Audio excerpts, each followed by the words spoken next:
مفتی صاحب شوکت احمد میر صاحب گاندربل سے جاننا چاہ رہے ہیں کہ جب ہم جماعت میں نماز پڑھتے ہیں جو امام صاحب پڑھتے ہیں تو ہمیں پیچھے ہمیں کیا پڑھنا چاہیے؟ امام کی اقتداء میں جب ہم نماز پڑھ رہے ہوں تو ایسی صورت میں ہم کو قرآن کریم کی تلاوت کرنا نہیں ہے بلکہ امام کی تلاوت ہی ہماری تلاوت سمجھی جائے گی۔ قرآن کریم میں اللہ تعالیٰ کا ارشاد مبارک ہے وَإِذَا قُرِئَ الْقُرْآنُ فَاسْتَمِعُوا لَهُ وَأَنصِتُوا لَعَلَّكُمْ تُرْحَمُونَ، اور جب قرآن کریم پڑھا جائے تو تم اس کو غور سے سنو اور خاموش رہو تاکہ تم پر رحم کیا جائے۔ تو قرآن کریم کی جو تلاوت نمازوں میں ہوتی ہے، سری نمازوں میں بھی ہوتی ہے، جہری نمازوں میں بھی۔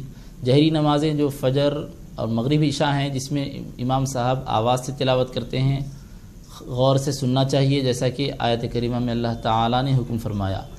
اور ظہر عصر میں آہستہ تلاوت ہوتی ہے، امام کی تلاوت ہمیں سنائی نہیں دیتی، اس میں ہمیں خاموشی اختیار کرنا ہے۔ دونوں قسم کی باتیں اللہ تعالیٰ نے اس آیت کریمہ میں بیان فرما دی ہیں، لہٰذا ہمیں خاموشی اختیار کرنا ہے۔ اور دیگر روایتوں میں موطا امام مالک، موطا امام محمد اور دیگر کتب حدیث میں یہ روایت بھی ہم کو ملتی ہے کہ امام کو اس لیے امام بنایا گیا تاکہ اس کی اقتداء، اتباع، پیروی کی جائے۔